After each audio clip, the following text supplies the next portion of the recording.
Assalamualaikum warahmatullahi wabarakatuh. Alhamdulillah wassalatu wassalamu ala Rasulillah la haula wala quwata illa billah amma ba'd. Kaum muslimin yang dirahmati oleh Allah Subhanahu wa taala, pada hari yang kelima di bulan Ramadan ini kita masih diberikan kesehatan oleh Allah Subhanahu wa taala sehingga kita bisa melaksanakan dengan tuntas puasanya, sholat tarawihnya, meskipun kita sholat tarawih di rumah. Mudah-mudahan ini juga menjadi keberkahan untuk kita semuanya. Masih melanjutkan hikayah kitab Hikayatul Ajibah. Pada kesempatan yang baik ini kisah tentang keutamaan sholat malam. Bismillahirrahmanirrahim. Al-hikayatu fi fadlil qiyam bisolati lailan. Kisah menerangkan tentang keutamaan sholat di malam hari.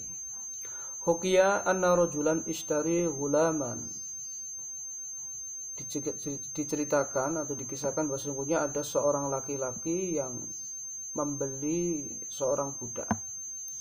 Faqala lahu ya maula, kemudian budak tadi ini mengatakan bahwa wahai tuanku, uridu minka thalathata syurutin.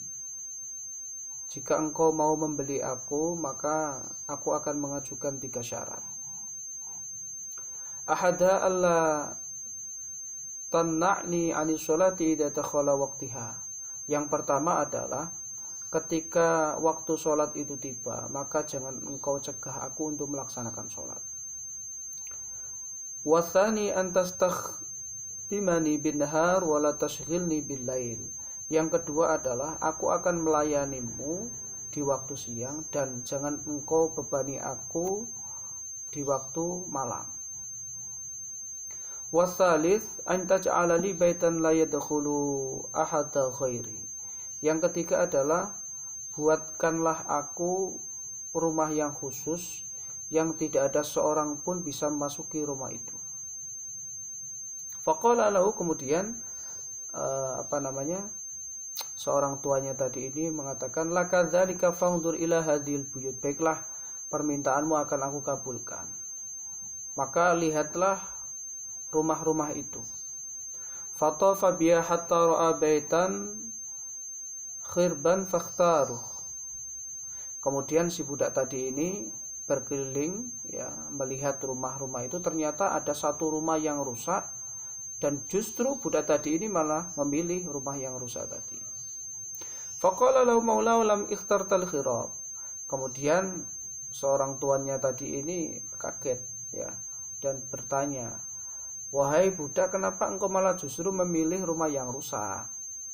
Faqala, kemudian budak tadi menjawab, ya maula, amma alimta annal khirab yakunu ma'allahi ammaran wa bustanan. Wahai tuanku, apakah engkau tidak tahu karena sesungguhnya rumah yang rusak itu jika ada Allah akan menjadi ramai dan menjadi taman daripada taman surganya Allah Subhanahu wa taala.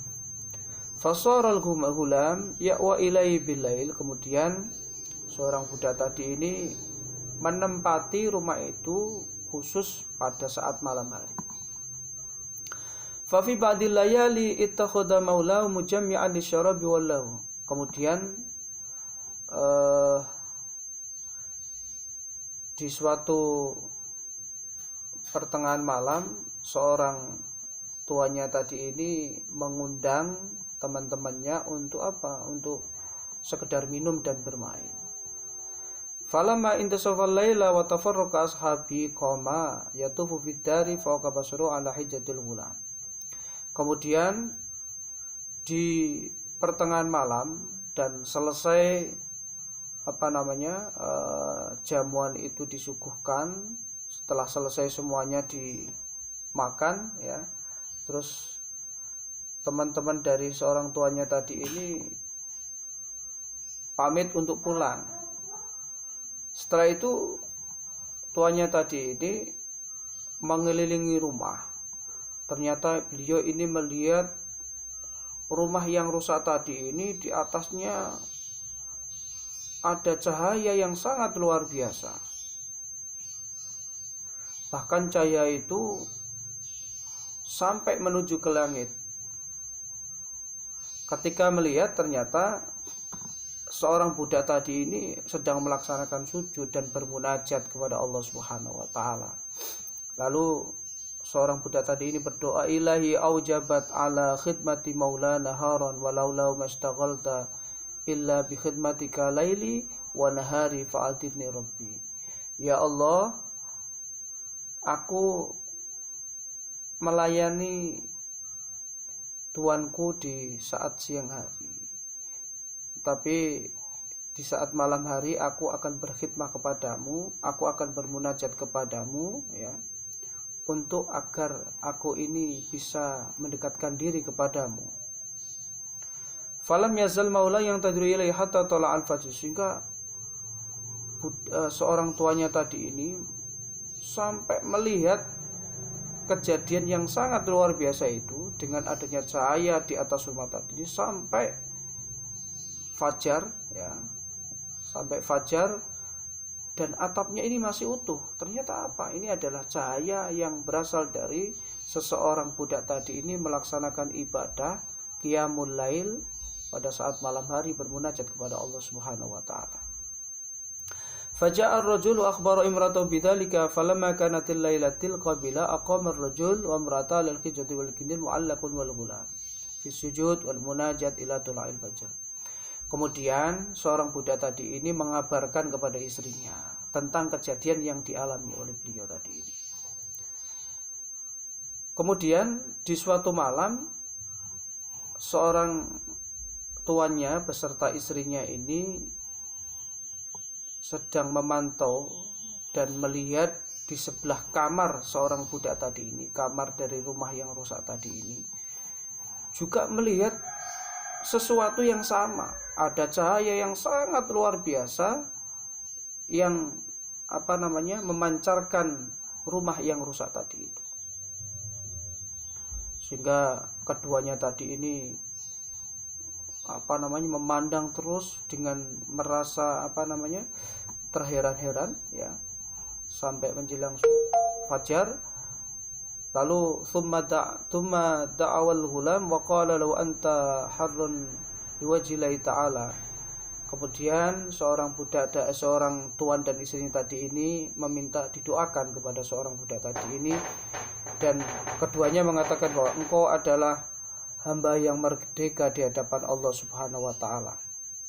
Hatta tatafarraga li khidmati man kunta tadiru ilaihi wa akhbaru bima ra'iya min karamati 'ala Allah taala. Kemudian setelah selesai, ya, untuk berkhidmah, terus akhirnya seorang tuanya tadi ini menceritakan bahwa sungguh sangat mulia dirimu, ya, sungguh sangat mulia dirimu di hadapan Allah Subhanahu wa taala.